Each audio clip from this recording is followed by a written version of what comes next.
Hello, everyone. So, this is just to document um, what I go through when I can't get into a lock, um, or you can't get into multiple locks. Um, I would say it's geared towards the newer pickers, but really, um, I'm putting this video up basically to show what I do to try to solve a problem. For example, this lock. I had picked on it on video when I first got it, like two attempts at like 10, 15 minutes apiece, and gotten over with it. And I was getting tired of videotaping and getting nowhere with it, so I decided to just turn the videotape off so I could stop talking and just pick. And I got that thing open within like a minute or two of the videotape being turned off. It was so quick that I even looked over at the screen hoping that I was just dreaming that I turned the videotape off. But no, I turned it off. And so the opening wasn't valid. Well, I have spent hours on this thing trying to capture it on video.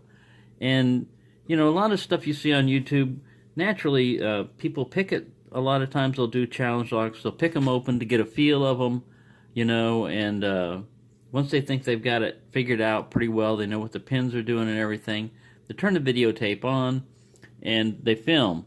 And there's nothing wrong with that because, basically you've learned to lock and how to do it and stuff.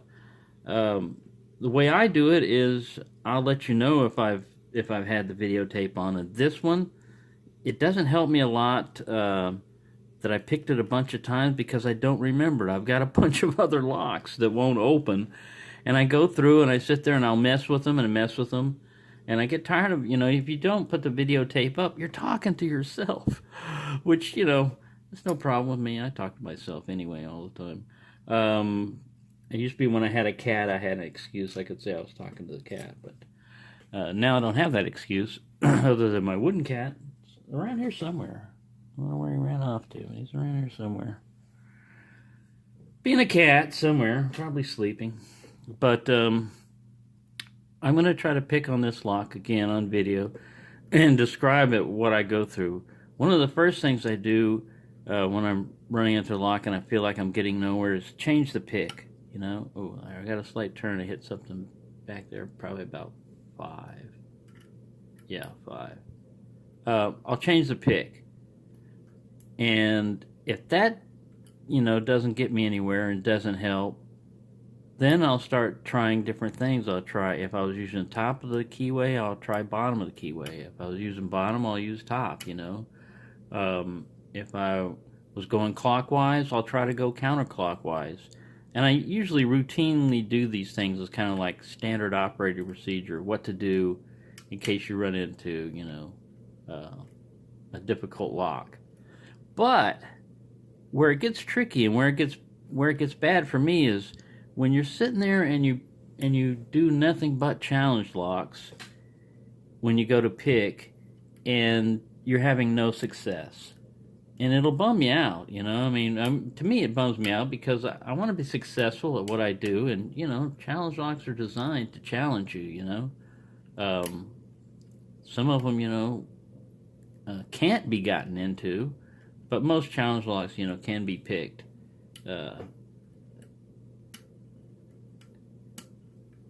But they're more difficult than usually a standard lock. Any standard lock you run into, even if it's got spools and stuff like that, isn't gonna hold a candle to a well-built challenge lock.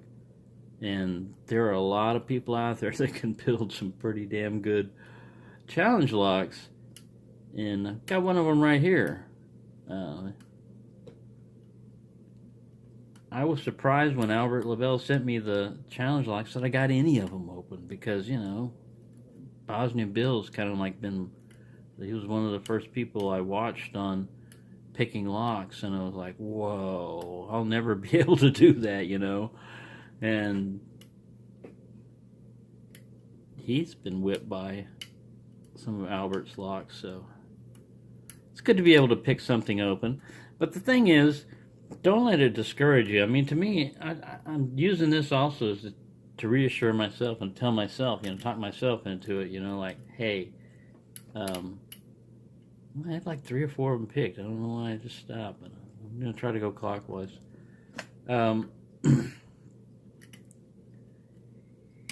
I butt my head against things. I'm persistent, I'll just keep messing with them and messing with them. But it gets pretty frustrating if you don't get anywhere with it, and you can get discouraged. My suggestion is, what I usually do is I'll try and try. I'm trying to come up with a good method to get me out of the slump when I get into the picking slump. Sometimes you're just too tired to pick, and you just need to rest, and the next day will be better. But sometimes it's actually the lock itself, It's a tough lock, and no matter amount of rest or whatever you do, you're still going to have to pick it. One of the other things you can try is varying your tension. Many a times I've had a lock that I had picked open. I thought I was in a deep fall set, but I wasn't using enough tension to actually open the lock. That would be on like a padlock. And you just flex it every once in a while. You flex your tension wrench. Sometimes you can do it after every click, it'll also help, like if you've overset stuff, so when you flex, it'll naturally come back a little bit, and sometimes it'll drop a pin if you've overset it.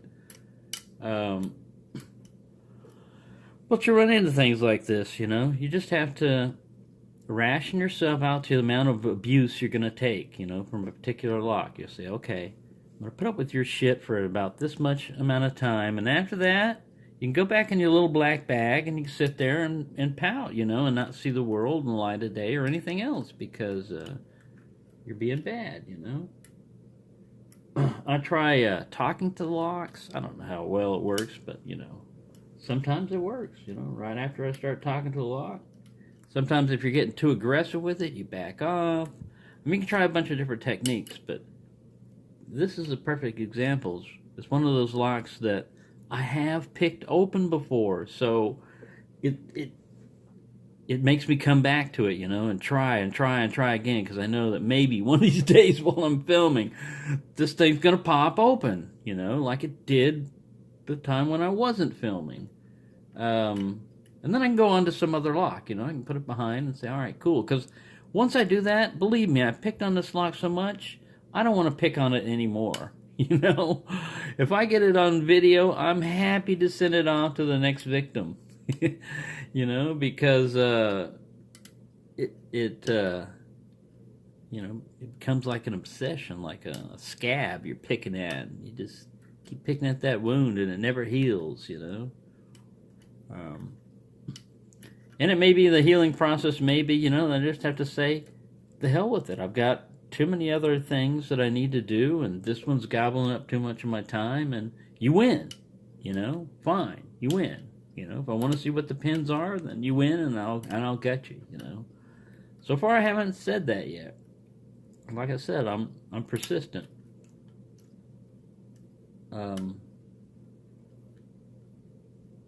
If I knew pin states better, which pin I was hitting and what it's doing and everything else, I'd probably get into locks a lot quicker. But I mean, that takes practice, and some of this is like feel. You can't watch it on a video, and you can't read about it. I mean, it helps a little bit, but nothing's gonna show you that was too light of a tension when your tension wrench just slides right off there. You gotta have some tension. I mean, yeah, so anyways, I just thought I'd put this video up just to let you know that that's what I do. I'd appreciate if when you have any comments, what you do, as a picker, if you run into a lock that you can't get open, how long do you think, how long do you keep it around? Like if it's a challenge lock. I know Bosnian Bill has had challenge locks for years that he couldn't get open, and he finally got lock-picking lawyer to help him weed out the his naughty bucket. But for myself, if it's shown me any promise, like I've gotten somewhere where like I'm starting to get deep false sets, or I'm starting to figure out, okay, I go to pin 1 and right away I get a slight click, and then if I go back over here, I'll get a deeper false set, and every time you do that, it's repeatable. It'll probably stick around for a while because it's a challenge, and it's interesting. But if it's one of those locks that you can only get like maybe that much, just a little bit of a click, and you don't get anything else, man, either your skills have got to improve, or it's just not the right time for you to pick that lock, or maybe, beyond your skill level. And I'm willing to admit that, when I run into a lock that I can't pick it, hey, no matter how many pins that are in there, 6, 7, 8, 9, if I can't pick it, I can't pick it, I've had 5-pin locks that kick my butt. But another good thing you can do is go back to what I call comfort locks. You go to a lock that you can open, like a master lock number 3, or some of the Brinks and stuff like that have spools in them. Anything that give you a little bit of feedback and feel, or even one of the easiest ones, you can get that like stupid little Reese coupler lock. This stupid thing here. They have to have it pinned in like this, or it would just fall off. It unlocks itself. It's so easy. It has to be zip tied in there, or it'll just pop itself open. It's that easy of a lock. That gives you kind of some confidence, but it's kind of like punching a baby, I mean, yeah, they can't fight back, and I don't know what kind of satisfaction you get from it. Not that you should be punching babies. I don't know why I came up with that. Oh, I got some gold glitter up here. I think that's brass. Anyways, yeah, so here's a perfect example. I've had much better progress on this lock than today, but I've spent 12 minutes, trying to get into this lock, trying various things. Not a whole bunch of different picks. I'm still using top of the keyway tension, because I like that. And all I figured out is I can go back to pin 5 and I can get a slight click, and I can come up here on pin 1 or 2 and get another slight click. So if I had a notebook, now would be a good time to write that down and say, okay, on this particular lock, you go to this pin, which is what I might start doing because of this lock. You just start documenting your progress on it, or lack thereof. And then when you go to pick it each time, you won't have to remember it. I'm working around that fiberglass, gives me a lot of congestion and stuff. My nose was running most of the day, and it's only at work. And it's a big open factory, so I know it's not like mold in the air or anything. It's that fiberglass, but less than a year to put up with it. Anyways, I hope this is helpful for some of you. Try different picks. Try different pick thicknesses, like if maybe yours is running into warding and you need a 15 thousandths pick in there. Different pick shapes. I've had locks that only open because I had a deep hook. I've been trying a short hook on them, and I guess I was oversetting pins, so much on my way to the deep one that I finally got it with the deep hook. But anyways, that's all I can say.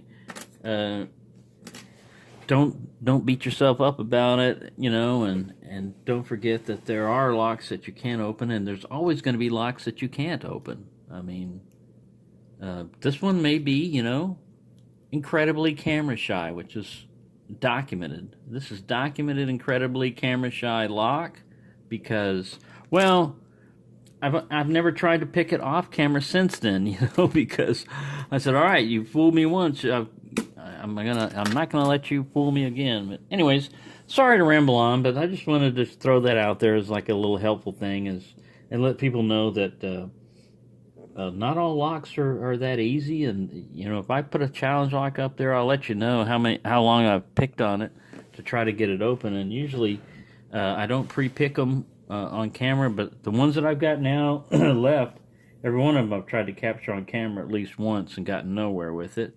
So there are no like virgin challenge locks that I've got right now. So there you go, and I've got like 5 or 6 of them in a bucket over there. I never had a naughty bucket before, but now I do.